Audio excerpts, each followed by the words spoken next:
Welcome. Hi, you guys.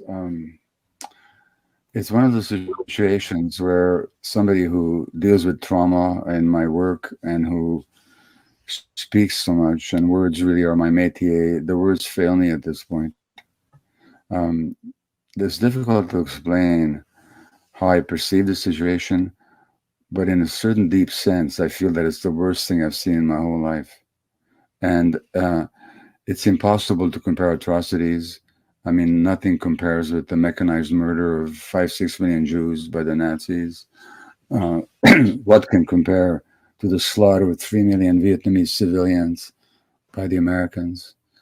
The many murders and mass killings that are not even reported in the Western press, such as the Indonesian genocide in East Timor, such as the killing of 100,000 Guatemalan indigenous people in the 1990s by the American and Israeli trained brutal military in that country. One could go on. But what is different about this is that I've never seen anything so publicly committed, such atrocities perpetrated on television, and the victims are presented as the perpetrators, and either this spectacle, this obscene, vicious spectacle that we're subjected to, is either supported or condoned by the major media, and all the politicians.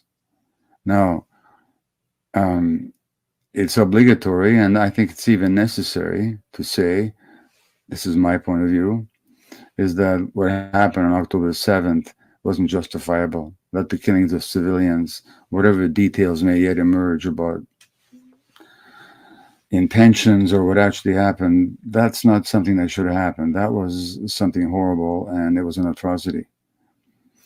But even the need to say that comes out of a culture in which the atrocities of the other side are never called out. No Israeli spokesman, when they talk about their policies, ever asked, "Do you condemn the pogrom at Hawara in the West Bank earlier this year? Do you condemn the killings of Palestinian children by settlers? Do you do you condemn the regular attacks by the settlers? Do you understand that the former deputy chief of staff of the Israeli army said that the situation of the Palestinians in the West Bank reminds him of the situation of Jews in Germany? Is this even reported in the Western press?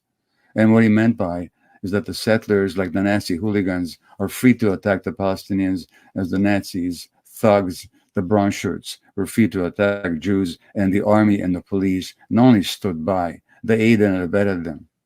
Is the Western public made aware of the thousands of Jewish Israeli rabbis and historians and intellectuals who recently signed a document calling the present situation clearly apartheid? Are you aware that the former head of Mossad has said that the situation of the Palestinians under the occupation is apartheid? And so when anybody is asked to speak about perpetrations on the Palestinian side, they're immediately asked to condemn and to denounce and to reject.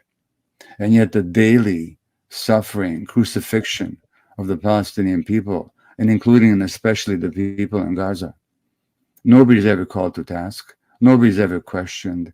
And these smooth faced liars in the Israeli army who who would give lessons to Goebbels, Joseph Goebbels, who are masters of propaganda, like Goebbels never was. They're allowed to get away with it. Now, I'm speaking emotionally now. It's not helpful sometimes to speak emotionally because people get repelled by the anger or by the outrage that one generates. I understand the grief on both sides. I understand the sorrow.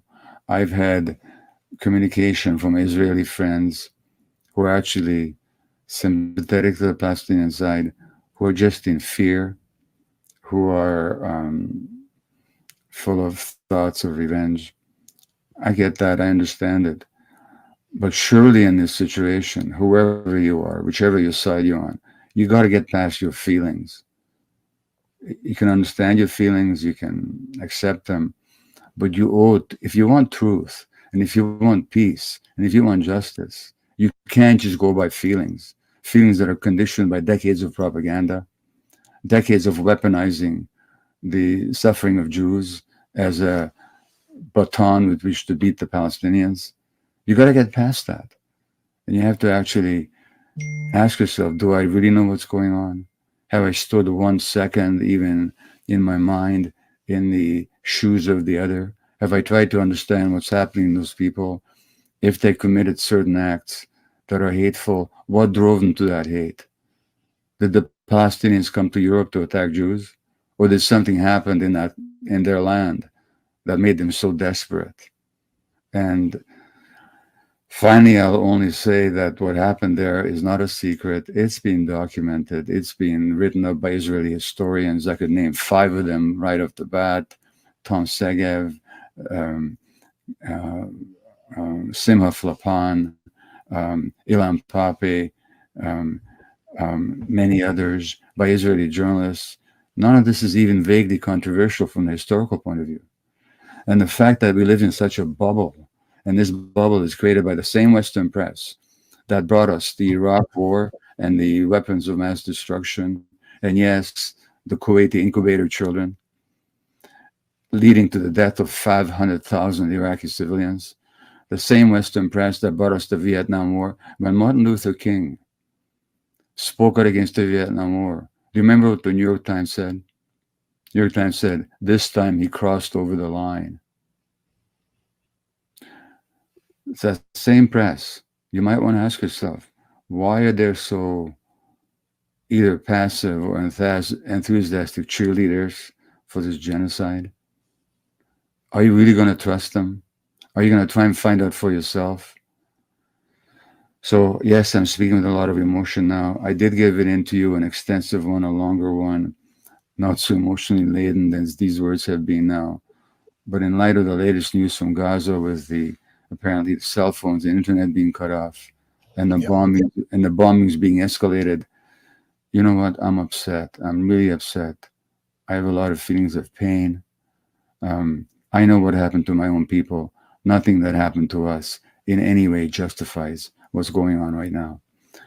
I'll stop there.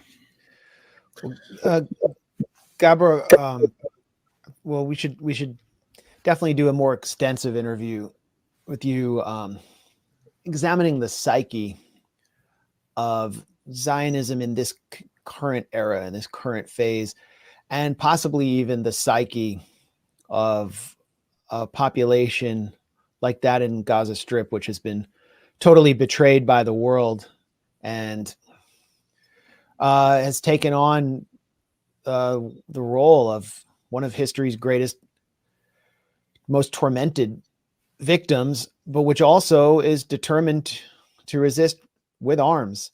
But I want to get you now, before you go, to just respond to one thing.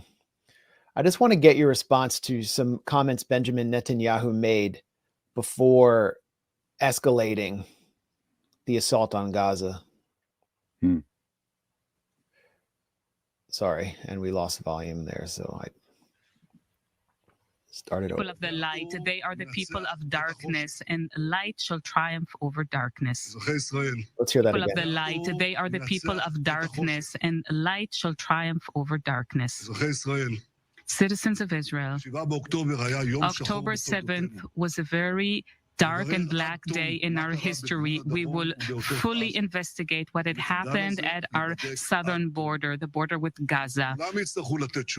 Everybody will have to provide answers, myself included, but all that will happen only after the war.